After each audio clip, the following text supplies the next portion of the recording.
लोकसभा चुनाव को लेकर अब आरोप प्रत्यारोप की राजनीति दिखाई दे रही है। पूर्व मुख्यमंत्री भूपेश बघेल ने अपनी ही पार्टी पर निशाना साधा है। उन्होंने कहा कि कांग्रेस पार्टी में कुछ लोग स्लीपर सेल की तरह काम कर रहे हैं। इस बयान को लेकर राजनांदगांव सीट पर महासंग्राम छिड़ गया है, क्योंकि इस बार कांग्रेस हाईकमान ने भूपेश बघेल को राजनांदगांव सीट से उम्मीदवार बनाया है। पूर्व सीएम भूपेश बघेल इस बयान से कांग्रेस पार्टी के लोग ही भूपेश बघेल के खिलाफ हो गए हैं। देखिए एक खास रिपोर्ट।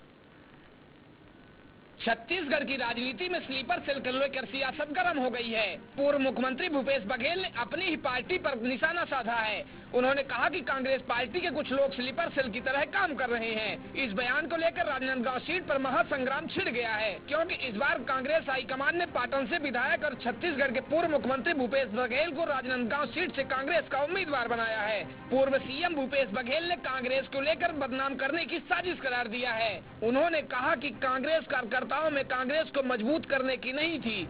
यदि गड़बड़ी थी, आपको प्रॉपर पार्टी में जाकर शिकायत करनी थी, लेकिन कुछ लोगों का उद्देश्य आरोप लगाकर कांग्रेस को बदनाम करने की साजिश है।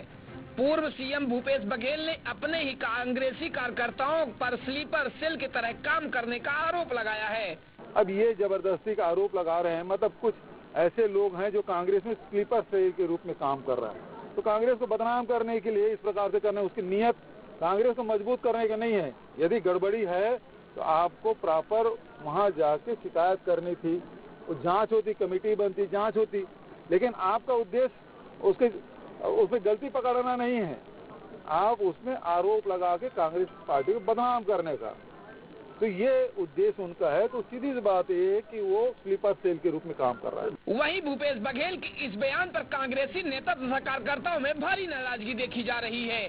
स्लीपर सेल वाले बयान पर राजनांदगांव के कांग्रेस नेता सुरेंद्र दाऊ ने पलटवार करते हुए कहा कि बहुत दुख की बात है कि प्रदेश का पूर्व मुखिया अपने कार्यकर्ताओं को स्लीपर सेल कहकर संबोधित कर रहा है। कांग्रेस के कार्यकर्ताओं को स्लीपर सेल कहना गलत है। जो कार्यकर्ता कांग्रेस पार्टी के लिए दिन रात काम करते हैं, अगर पूर्व सीएम दुर्ग से आकर राजनांदगांव के कार्यकर्ताओं को स्लीपर सेल कह रहे हैं, तो दुर्ग के कार्यकर्ताओं को लाकर चुनाव लड़ाएंगे।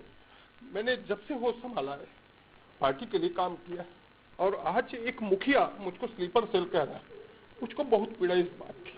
और मैंने राजनांदगांव की जनता, राजनांदगांव की कार्यकर्ता इस बात का जवाब देगी।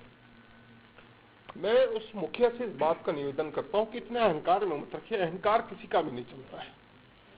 आप जो कह लेते मुझको, आपने जो स्लीपर सेल की संज्ञा दी ना, आपको राजनांदगांव की जनता, राजनांदगांव संस्कारधानी राजनांदगांव की जनता न राजनांदगांव के कार्यकर्ता इस बात को लेकर माफ करेंगे। कांग्रेस की आपसी लड़ाई में बीजेपी के वन मंत्री केदार कश्यप ने कांग्रेस पार्टी पर तंज कसा है। पूर्व मुख्यमंत्री भूपेश बघेल के बयान पर पलटवार करते हुए कहा कि भूपेश बघेल स्पष्ट करें कि क्या वे कांग्रेस को आतंकी संगठन मानते हैं। कांग्रेसी कार्यकर्ताओं को स्लीपर सेल कहकर उन्होंने खुलेआम अपमानित किया है। अपने कार्यकर्ताओं को लेकर जो कुछ भी उन्होंने कहा हुआ उनके प्रतिनेताओं के आचरण और कांग्रेस के राजनीतिक क्षेत्र को दिखाता है।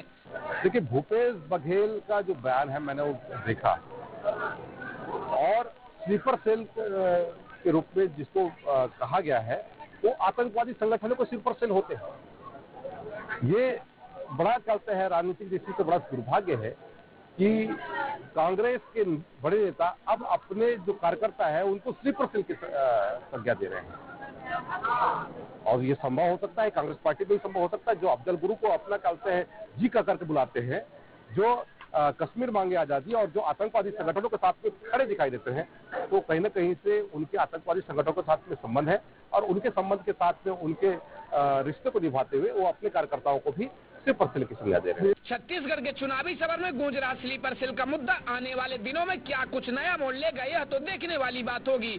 फिलहाल पूर्व मुख्यमंत्री भूपेश बघेल के खिलाफ कांग्रेसी कार्यकर्ताओं में खासी नाराजगी देखी जा रही है। TV 27 न्यूज डेस्क से अरुण गुप्ता की रिपोर्ट।